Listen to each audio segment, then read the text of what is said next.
Vim në studion e Vilës 24, ashtu se që thash njëherë pas këndit të gatimit, do t'jetë një temë me të vërtet e nevojshme për të diskutuar dhe interesante për gjithë ju që do të ndihni. Pasi do të flasim për një produkt konsumi masiv, do të flasim për një produkt pa cilin në fakt është e vështirë që t'jetojmë, do të flasim pikërisht për bukën, për përpunimin e miellit, për përpunimin e grurit dhe për një ndër fabrikat më të njohura në Tiranë që përpunon pikërisht miellin. Do të flasim për garancinë e këtij mielli dhe sigurisht avantazhet dhe disavantazhet të këtyre fabrikave me teknologji të re. Kam të ftuar në studio Alfred Bozhiqin, kryetar të shoqatës së mbrojtjes së tregut dhe tregtarëve. Përshëndetje zoti Alfred, dhe mirë se erdhe. Jemi për herë të dytë së bashku në fakt. Ju falenderojmë për ftesën që në bët. Patjetër. Dhe për mundësinë që na jepni që të shprehim dhe ne mendimet tona në lidhje me këtë problem që është tepër i rëndësishëm. Sigurisht që përballë jush në këtë temë do të jetë Edi Misja, inspektori i inspektimit të ushqimit për kafshë me origjinë joshtazore dhe operatorëve të biznesit, AKU, drejtoria e përgjithshme. Përshëndetje, mirë se erdhët. Faleminderit. Atëherë, përpara se ta nisim bisedën, le të ndjekim një material të përgatitur dhe rikthehemi në studio për të nisur bisedën.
zezë ne përdorim mielli 90 të Tiranës, që është mielli zi, pa ngjyrus, ja poshtë edhe këtu.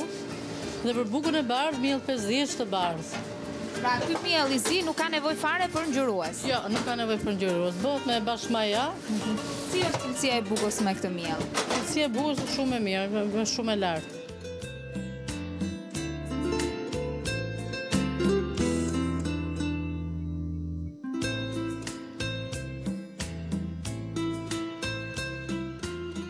Prodhoni një shumëllishmëri bukësh, por cila është ajo bukë që preferohet më shumë nga klientela?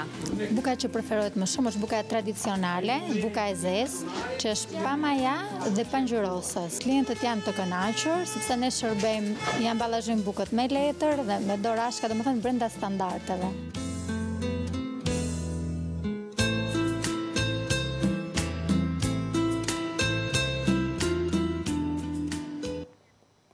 Mirë, ishte ky materiali i përgatitur i cili ju prezantoi se çfarë ndodh me teknologjinë e re të përpunimit të miellit dhe për këto plane që sapo ndoqëm, sigurisht më duhet të falenderoj drejtuesit e Miell Tirana, të cilët na lejuan që të kishim dorë të lirë dhe të xhironim të gjithë ambientet e tyre për t'ua paraqitur më pas ju. Zoti Alfred, le ta nisim bisedën pikërisht me sigurinë ushqimore që nga momenti i shkarkimit në anije dhe deri tek momenti që gruri vjen dhe përpunohet tek ju. Ashtu siç ju thash edhe në fillim, ju falenderoj për mundësinë që na dhat, sepse duhet që t'i sqarojmë gjërat një herë mirë me qëllim që të mos kemi më dyshime për këtë.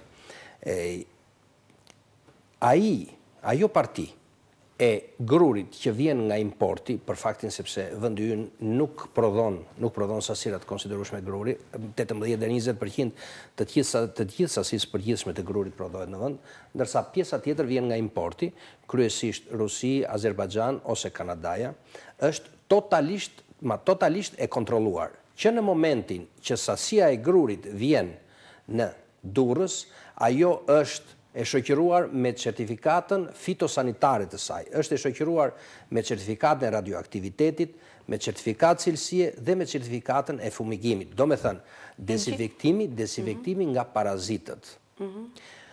Kur kjo sasi ka arritur në Durrës, atëhere është inspektori zvicerian i SGS-s, i cili nuk ka të bëj fare me shtetin shqiptar, nuk ka të bëj fare me... është një instancë e huaj, po. Po, është inspektori zvicerian i SGS-s, i cili certifikon edhe një herë përdorshmërinë dhe atë çka është shkruar në certifikatat e vendit të origjinës. Për garantuar edhe transportin. Patjetër. Më pas, këto analiza, kështu si që thash, me këtë renditje përsëriten në doganën e Durrësit. Pra, organet doganore janë plotësisht të përgjegjshme për atë sasi gruri që vjen. Zoti Alfred, qëndrojmë një moment këtu. Ndërkohë, cilat janë inspektimet që ju në këtë aspekt kryeni në teren? Inspektimi mund të them që qëndron, do me thënë, fillon në pikën e inspektimit kufitar, ku tha zotnia, që është në portin e Durrësit, po marrim. Aty, do me thënë, agenti doganor, do me thënë, nuk kryen asë një veprim në doganën, pa kryer veprimin në pikën e inspektimit kufitar të inspektimit të ushqimit. Ku, do me thënë, kontrollohet dokumentacioni, bëhet kontrolli fizik, do me thënë, përputhshmëria e dokumentacionit me produktin që është, do me thënë, ngarkesën, që është në anije, dhe do me thonë kontrollohet certifikata fitosanitare, si që tha zotnia që shikon për parazitët, për infestimin nga dëmtuesit e hambarve, shikon certifikatën e origjinës, që shumë e rëndësishme që do me thonë... Shoqëron çdo mall që vjen. Jo vetëm grurin, po gjithë mallrat në përgjithësi, dhe që do me thonë për efekt gjurmëshmërie, duhet patjetër certifikate e origjinës. Gjithashtu, kjo duhet jetë shoqëruar dhe me një flet, do me thonë, analize të produktit, do me thënë, ose certifikat shëndeti nga një autoritet kompetent, që mund tjetë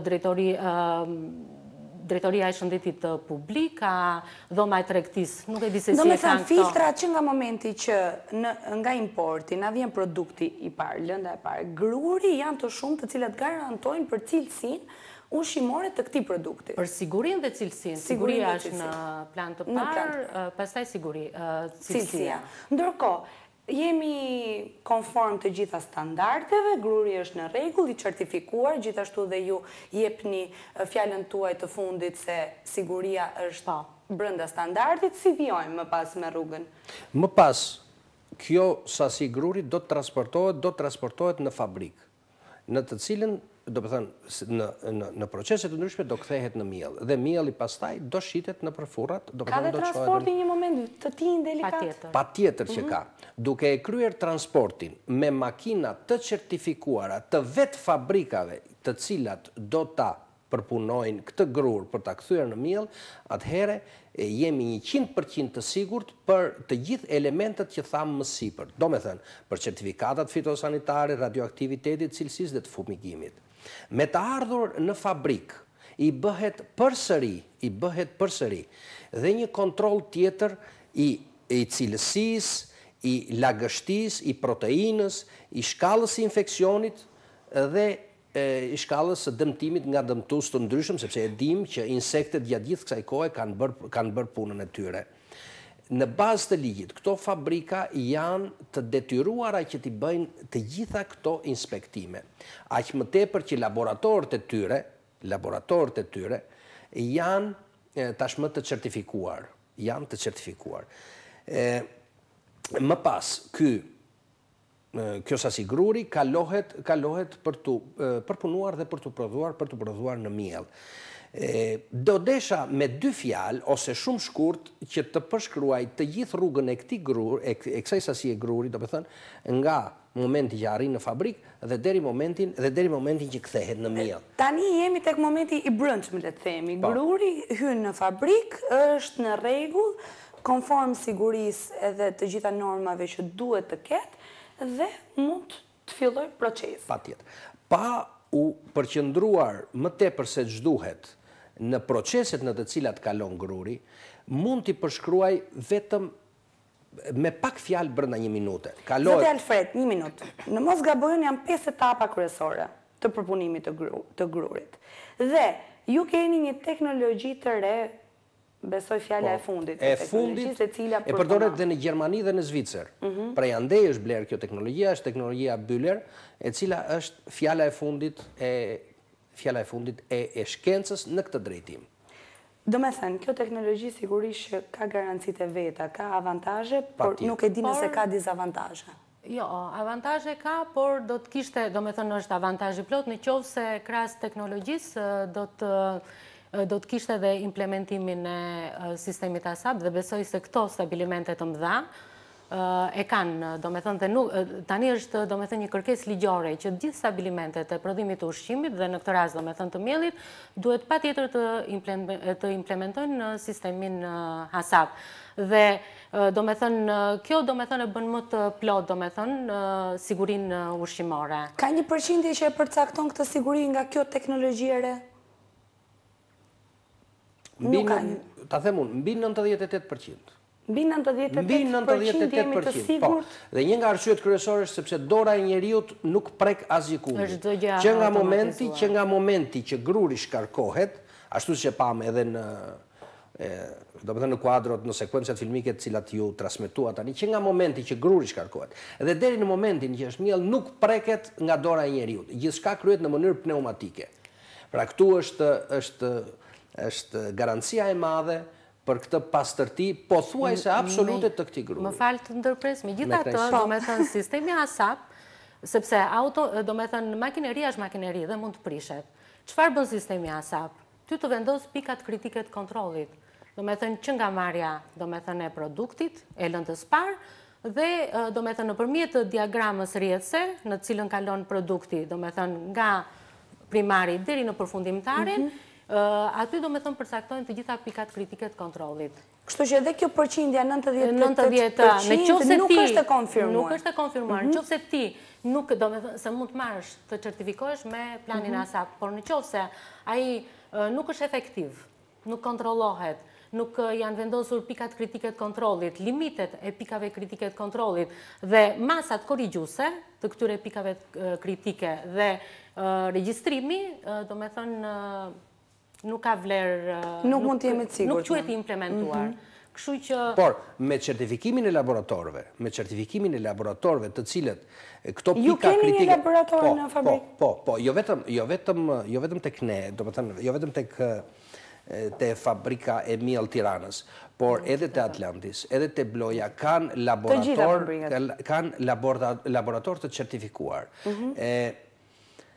Janë 11 fabrikat në Tiranë të cilat prodhojnë miell të cilësisë me të vërtet shumë të lartë. Brenda standardeve për sigurinë. Patjetër. Nuk diskutohen më standardet për sigurinë. Ne kemi standardin shqiptar që do me thënë patjetër këta duhet të bazojnë, do me thënë pas standardin nuk është e palejueshme. Ato do me thënë përcaktojnë normat do me thënë të shijes, të ngjyrës, normat fiziko-kimike, aciditetit, lagështirës, sirit të tretshëm të patretshëm, mikroorganizmave, mbetjeve metalike, kështu që do me thënë kjo teknologji duhet patjetër që t'i përshtatet do me thënë të nxjerrë produktin me këtë standardin shqiptar.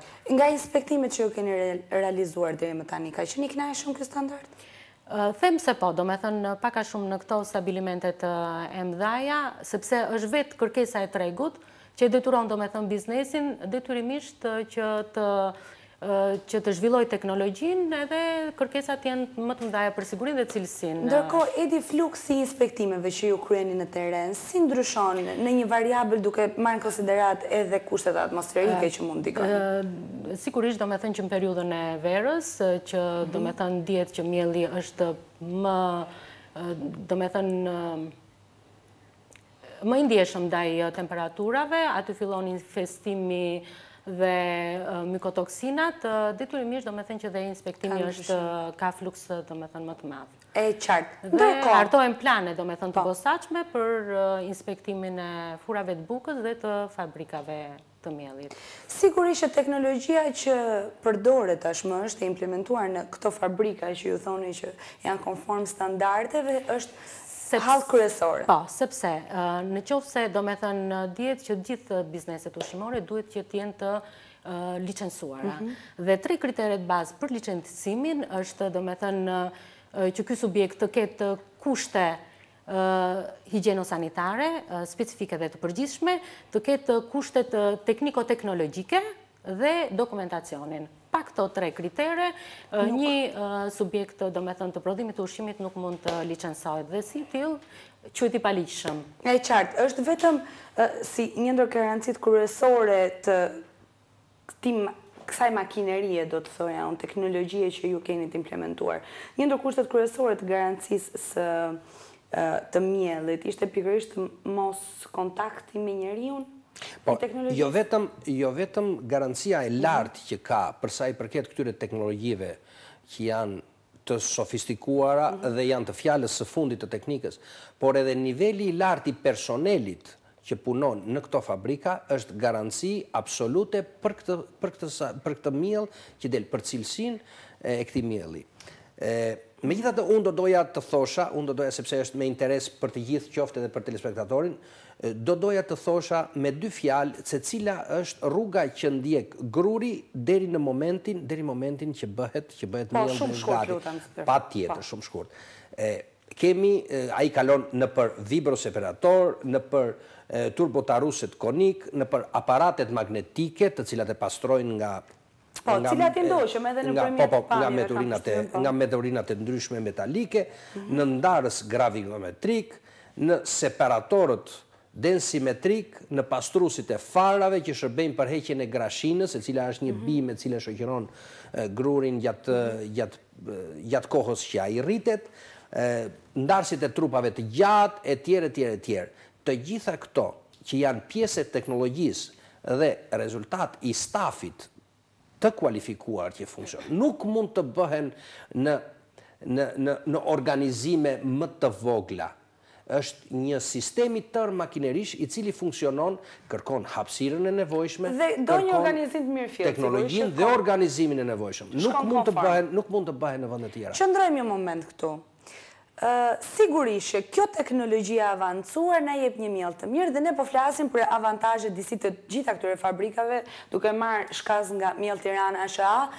për garancinë dhe standardin e miellit. Ndërkohë, le të shohim pak një material i cili do të na japi një tjetër aspekt të përpunimit të miellit, një mënyrë më artizanale, dhe për këtë material do të falenderoj gazetarin Armir Mehaj në Puk, i cili do të na sjellë një moment me të vërtet shumë interesant. Ju ftoj ta ndjekim.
Përse bluani, apo e gatuani për buk? Për buk në hanë, për buk në pjesht. Pjesht e fmija, më në sa grima, janë fmija vërgjeli, thot non buk shësoje. Fmija vacin. Mel groni për shala, më në të bëllë, mel groni e drejt blujnë. Gjekëm shije, këm dithas me drejt më armi blue. Po hum tradita e të bluarit në mulli? Ja, jo sot dita, jo shala. Në kam blu shanatë me punu ditën. Ndërkohë që në mulli tani vini edhe bluani vetëm ju të vjetrit? Po, vjetrit da. Vjetrit se të rritë. Blu në gjalljen, shaj vogli, thonë pashka ti. Po zakonisht të vjetrit? A, vjetrit da. Gratë e reja, së sti herë, s'kan faj. Po s'kan blu kur. Në kam në gratë e reja manë, po s'kan blu kur.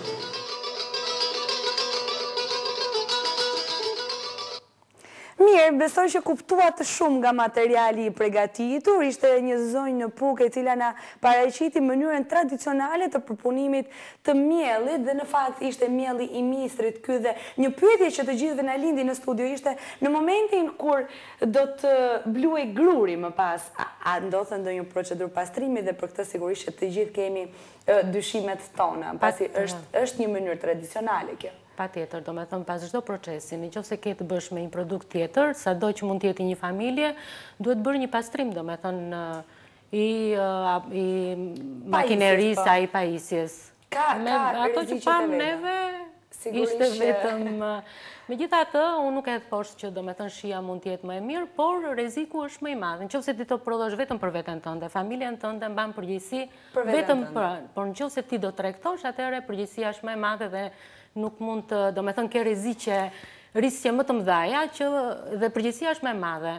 Dhe në çdo vend, në çdo bazë ligjore, fjala e parë është përgjegjësia është e operatorit të biznesit. Në fakt, në disa fshatra të thella të Shqipërisë ndodh që të ketë një mulli për të gjithë fshatin, nga i cili bluhet gruri apo mistri. Kështu që le ta marrim të mirëqenë që sigurisht garancia e sigurisë është shumë e vogël, po ndërkohë ju në terren kryeni inspektime të këtij lloji artizanati. Këto janë të pa linçesuar, janë zona të thella, për vetë do me thënë infrastrukturës, mjetet, numri i pakët i inspektorëve dhe do me thënë e bën më të vështirë. Megjithatë, ato duhet jenë objekt i inspektimit të inspektorëve të ushqimit. Dhe besoj do me thënë se të paktën një herë, 2 herë në vjet do me thënë ju si drejtori nuk është se i keni objekt inspektimi, duke qenë se edhe nuk njihen si nuk njihen si subjekte, po, është e vërtet. Unë do thoja vetëm 2 fakte, të cilat, ose më saktë një fakt dhe një krahasim, dhe pastaj do le t'i mbeti telespektatorit për ta bërë diferencën. Është njësoj si në një restorant që pjekim peshkun në atë zgarr mbi thëngjinj dhe pastaj të pjekim mish.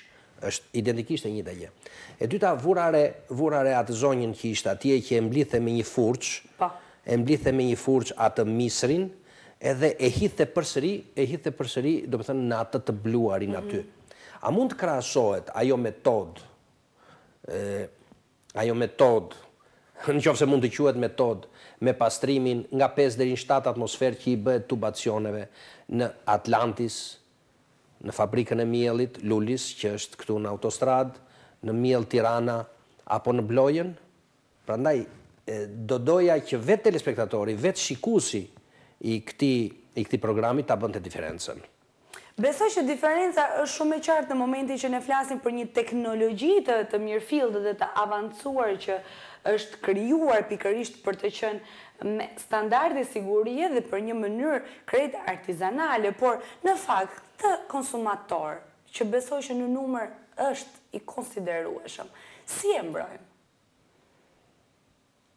A ka një mundësi për ta mbrojtur, a ka një drejtori që mbron dhe këtë konsumatorin i cili ndoshta edhe për shkak të kushteve jo të mira ekonomike detyrohet që të Ne do me thënë me punën tonë që bëjmë si drejtori, mundohemi do me thënë që t'i prekim edhe këto nga pak. Por dje do me thënë që cilësia është e shprehur në çmim. Do me thënë çmimi i ullët ka dhe cilësi të ullët. Sigurisht. Kështu që megjithatë, do me thënë puna jonë është e fokusuar edhe në këto subjekte që të mos ngelen jashtë jurisdiksionit dhe mbrojtjes. Ne mundohemi, do me thënë që gjithë subjekte të licencojnë dhe t'jenë në kontrollin tonë. Ndërkohë, Fredi... Edhe diçka desha të shtoj, në qoftë se më lejoni, edhe ne në fabrikat të cilat, jo vetëm i pam, por edhe i dim se ku janë, mbledhim atë sasi gruri, sepse jo e gjithë sasia vjen nga importi, mbledhim atë sasi gruri i cili mblidhet edhe, do të thënë, nga fshatarët të cilët e kultivojnë atë. Por është një sasi e vogël kjo. Rreth 18%. Do të thënë, nëse Shqipërisë duhen rreth 250.000 ton grur, do të thënë 20% që i bie apo si bie 20.000 ton nga prodhimi vendas. Duke pasur parasysh që një hektar mund të jap rreth 4.000, këto nuk janë shifra eksakte, por janë të përafta, mund të jap rreth 4.000 kilogram grur. Ai fshatar i cili e sjell në fabrikat, në këto fabrika që janë kaq moderne, sepse një avantazh i këtyre fabrikave është që edhe mbledhin të gjithë prodhimin vendas. Pra, në një mënyrë ose në një tjetër i japin mundësi edhe prodhimit vendas që të vazhdojë. Patjetër, sidomos në kushtet e reja të cilat jeton vendi ynë ku një masë e madhe emigrantësh janë kthyer në vendin tonë si rezultati krizës që është në fqinjit tanë dhe kanë filluar të kultivojnë drithërat e bukës apo pemtarin në tokat e tyre të cilat deri dje i kishin lënë djerë, mendojmë që prodhimi vendas do të rritet, por ky prodhim vendas kalon në po të njëjtin kontroll që kalon edhe gruri i ardhur nga importi.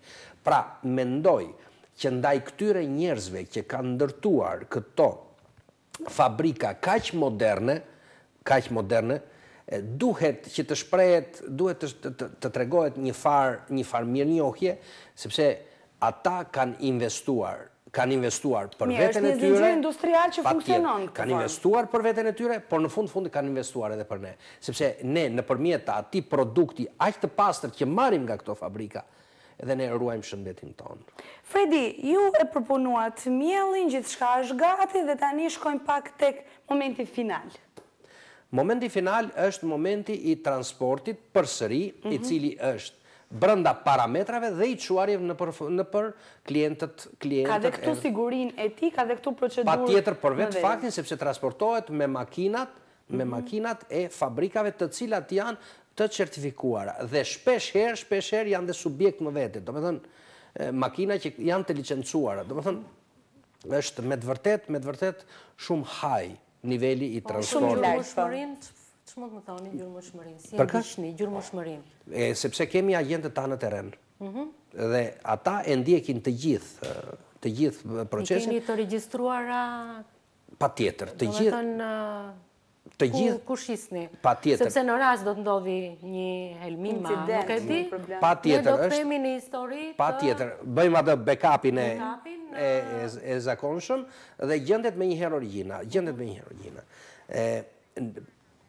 Qarkullojnë shumë teori, qarkullojnë shumë fjalë. Tu është dhe puna e autoritetit kombëtar. Këto do me thënë subjektet kanë për detyrë që për çdo partimalli të dërgojnë mostrën në laboratorit e drejtorisë rajonale dhe pasi të ketë dalë përgjigja analizës, ato duhet që të nxjerrin në treg, domethënë në produktit. Domethënë përveç vetë kontrollit që bëjnë si subjekt që kanë laboratoret e tyre, është e detyrueshme, kështu që është një kontroll i dyfisht, është e detyrueshme që të bëhet kontrolli edhe nga laboratoret rajonale, domethënë në qarkun ku ato operojnë, dhe që domethënë të nxirret në treg. Ndërkohë, ne po flasim pikërisht për këtë cilësi të produktit, por ka incidente pikërisht me ato ose konstatime nga ana juaj, raste të cilat tregojnë për falsifikime të markave, duke folur kështu edhe në mënyrë direkte për rënien e një cilësie? Ka pasur raste të tilla, mund t'ua them unë këtë, ka pasur raste të tilla, të cilat edhe ne si shoqat i kemi evidentuar. Mund të themi një rast, nuk po e përmend rrethin qarkun, por ishte dikush që mbushte mielin që vinte nga Kosova, e mbushte në qese me stampën e një fabrike të certifikuar dhe mbajmën nga autoriteti kombëtar, nga drejtoria e përgjithshme, është bërë një inspektim në qarkun, është konstatuar. Dhe mendoj që këta duhet të jenë çuar para përgjegjësisë, sepse s'ka se si. Dhe u kaluan në ndjekje penale, domethënë u lajmërua dhe krimi ekonomik, sepse këtu kemi të bëjmë me një falsifikim dhe me tregti jo të ndershme, domethënë të...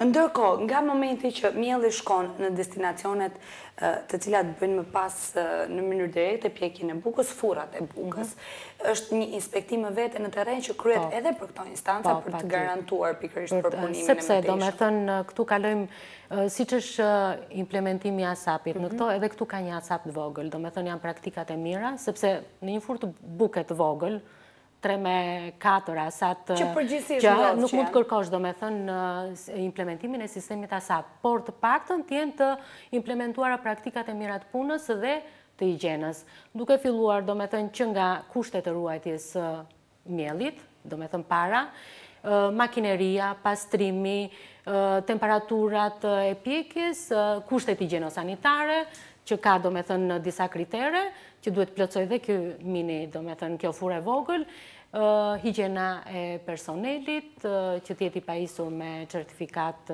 me libresë shëndetësore të tjera. Megjithatë, dhe furnizuesit, domethënë çdo parti malli duhet që ta shoqërojnë me një certifikat cilësie. E shoqëroni me një certifikat cilësie? Patjetër. Është në praktikën tonë që shoqërohet me një certifikat cilësie. Jo vetëm nga autoriteti kombëtar i ushqimit që ka kontrolle të tilla, por edhe ne vetë, edhe ne si shoqat e kemi në detyrat tona kryesore që kjo të shoqërohet, sepse ne jemi për tregtinë e ndershme brenda të gjithë normave të konkurrencës.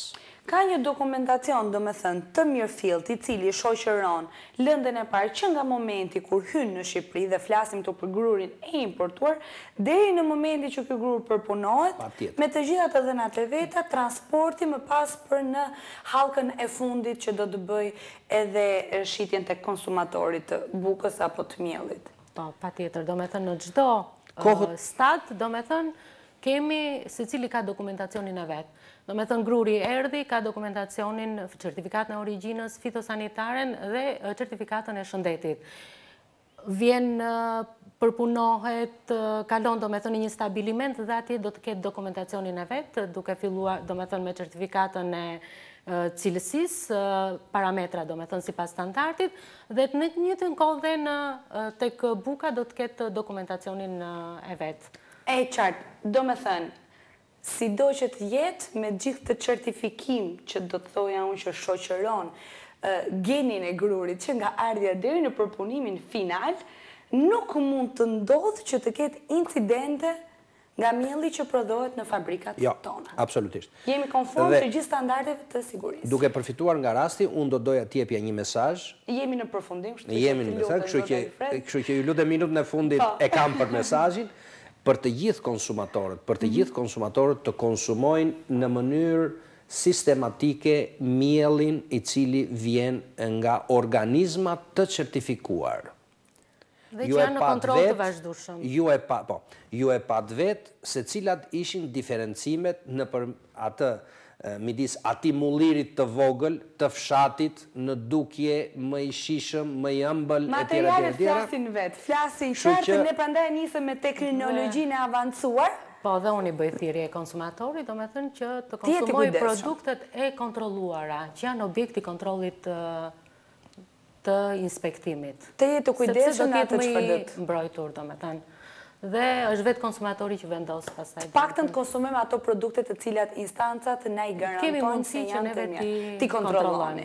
Unë ju falenderoj shumë që ishit sot me mua, ju falenderoj për gjitha këshillat edhe këtë sqarim të mirëfillt që bëm pikërisht për rrugën e gjatë që vjen që nga importi i grurit dhe deri tek përpunimi final, ndërkohë që ishte kjo një temë që nuk duhej humbur pasi folëm për bukën, atë që ne konsumojmë çdo ditë dhe nuk mungon asnjëherë në tryezat tona.